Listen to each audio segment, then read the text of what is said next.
Hi everyone, welcome to Duality Repair.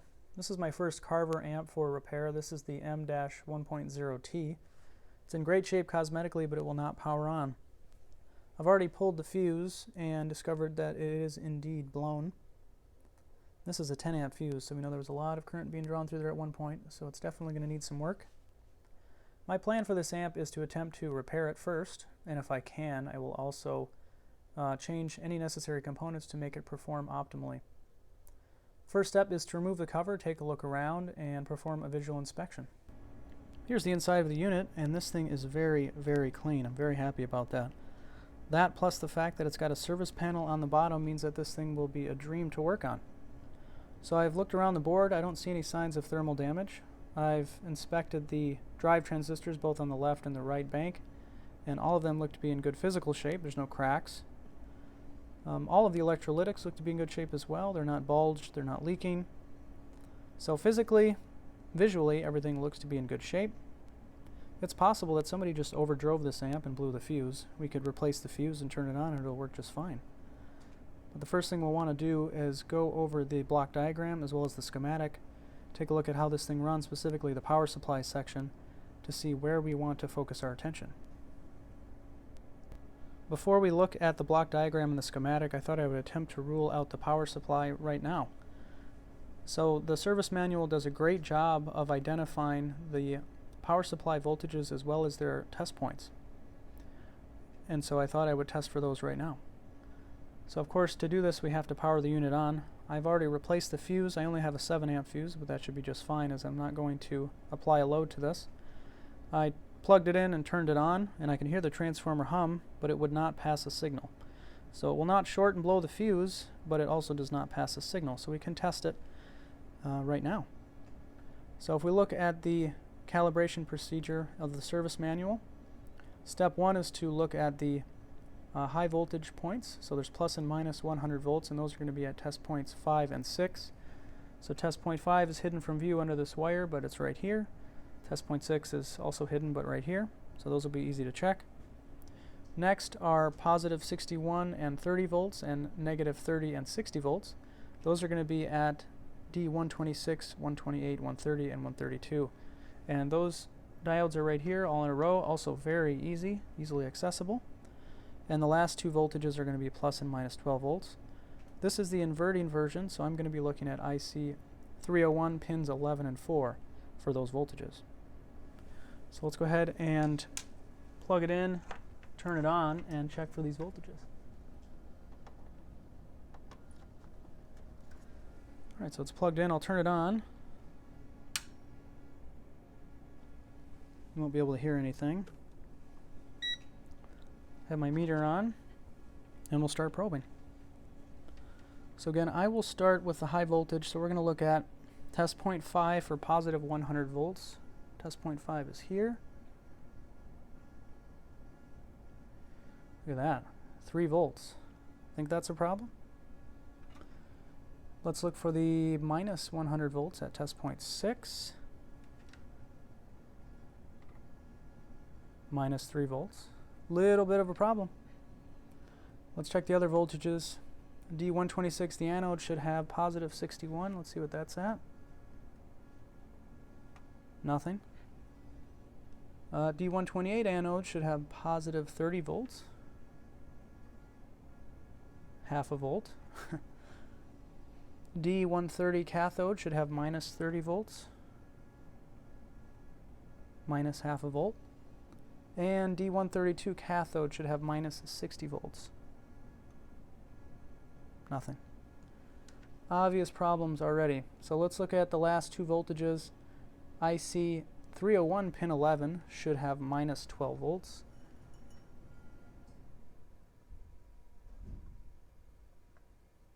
And we have nothing, millivolts.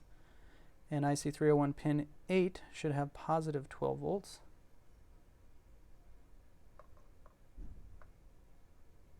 Alright. So we have nothing on almost every test point except for the 100 volts. We have just a small amount of voltage. There's something there. 3.3 and negative 3.3. Otherwise everything else is nearly zero, so we definitely have a problem.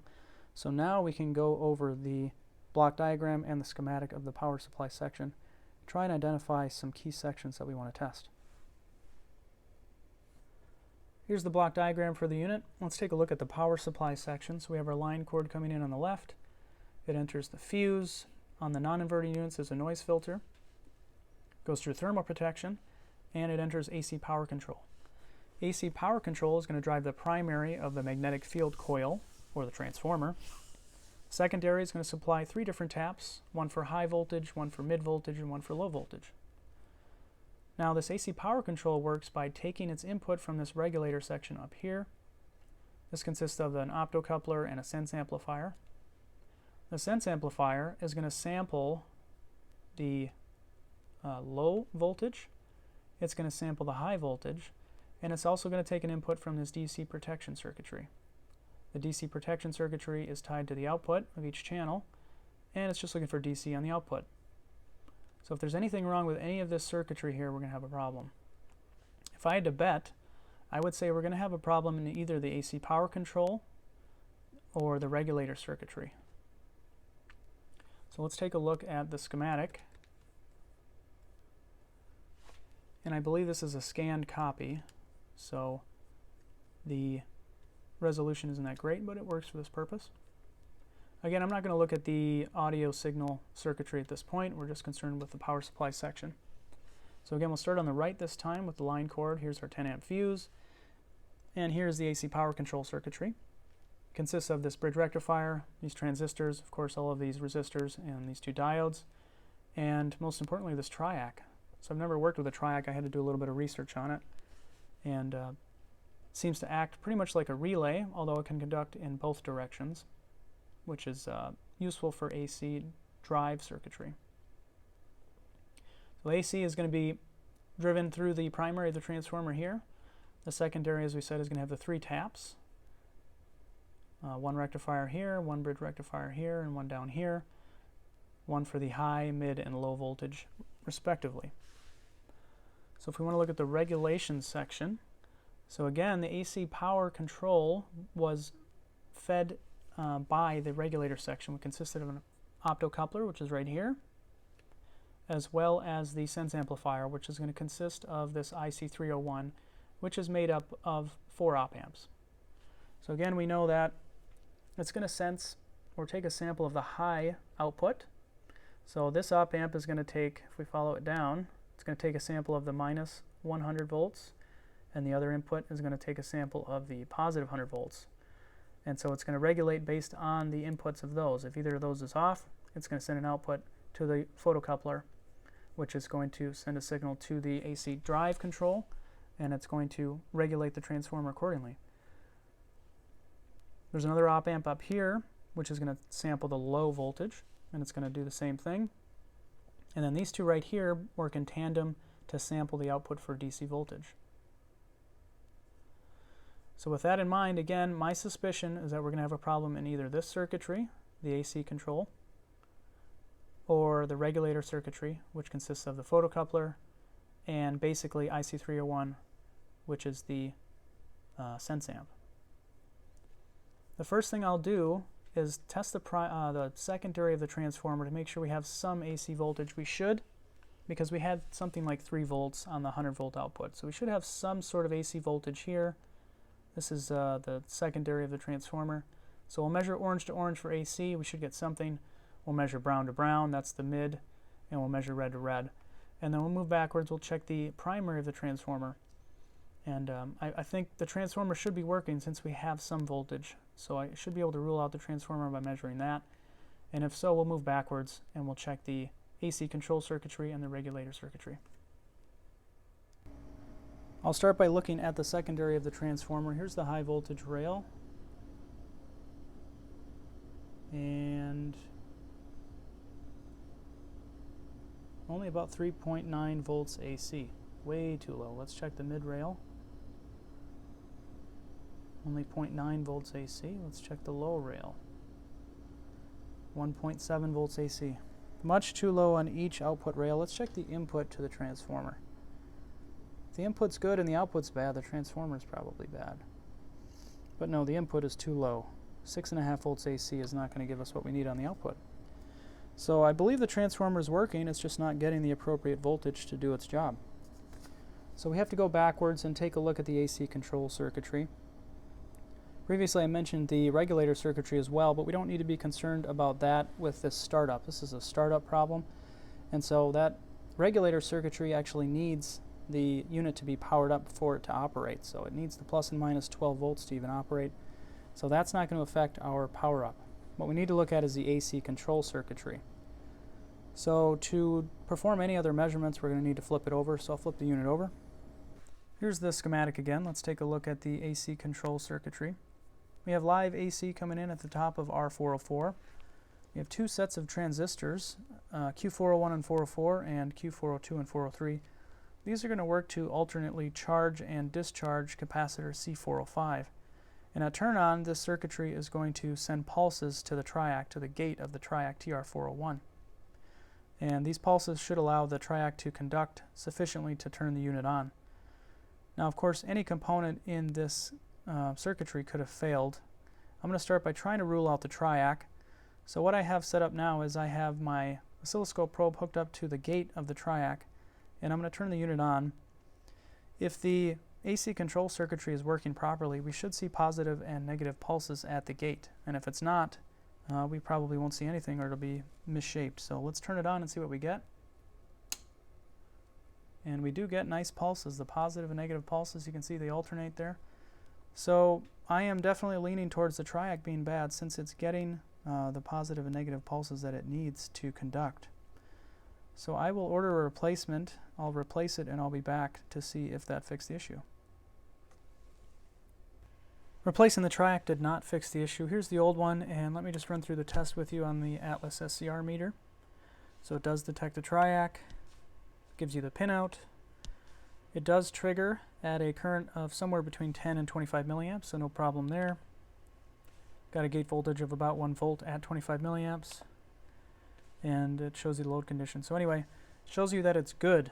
And so I wasted a little bit of money and time on replacing that triac, but now I have a spare good one. I did check all of the other components in the AC control circuitry, so those 4 transistors that are critical, the capacitors that are critical, the resistors, the diodes, I checked all of them. They're all measuring fine. So I had to kind of rethink what I wanted to do, where I wanted to go next. So I thought about maybe something on the output or the secondary of the transformer that might be pulling this down. And so what I did was I started checking for shorts to ground, and I found one. And maybe I should have done this right away or sooner, but I didn't. So here we go. If we go straight to chassis, which is ground, the short I found is right here. And if I put it in continuity mode, there we go. Definitely a short. So this is connector P404 pin 3. So if we look at the schematic, this supplies the negative 60 volts. And so there are multiple components in this rail here, and I checked all of them. The last one that I forgot to check is the most important, and is the one that I believe is the problem, is the only component that goes straight to ground, which is capacitor C414. And this is one of the big ones. It's the 3300 microfarad at 63 volts. So you can see the capacitor here, or you can see the leads of it. It actually goes straight from this pin. So here's the pin here, and it goes straight to this pin here. That's the negative lead of the capacitor. And then there's the positive lead, so obviously they're shorted. So that doesn't necessarily mean that the capacitor is the problem, but even if the capacitor is fine and we have a short somewhere else down the line, in resistance mode, we should build up a resistance along that or across that capacitor, and I'm not getting any. So I'm pretty sure that this capacitor is shorted. I'm going to remove it just to be sure. Strike 2. The capacitor is just fine, so I'll have to get that reinstalled. I took another hard look at the schematic and I found 2 more components that I hadn't yet checked. These 2 diodes, and of course these are the problem. So these are diodes D408 and D409. And the junction of these two diodes is the negative 60 volt rail. So that was the problem. As I mentioned before, I checked all of the components on the negative 60 volt rail downstream of these, and they were just fine. I also went backwards and checked D410 and D411 to make sure those weren't shorted, and they were fine as well. And finally, I checked again for a short across pin 3 of P404 to chassis ground, and the short is gone. So that's great. Effectively, what we had with these two shorted is the two red taps off of the secondary of the transformer were shorted. I'm still working on a theory for why that would cause the failure mode that we've seen, but I'm still thinking about that. This one, you can even actually see a crack in it. Thought I'd show you that before I move on. There it is. So I have the replacements on order. I'll be back once I get them installed. The new diodes are installed, and I reinstalled the capacitor, and check it out. It turns on now. Let's see how it sounds.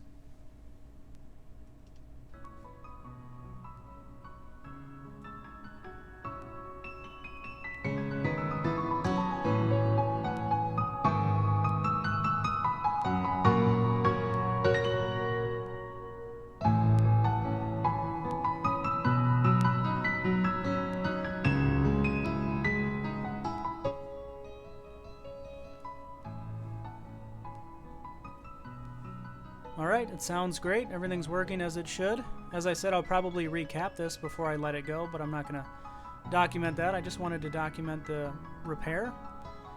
And so this one is finished. Thanks for watching.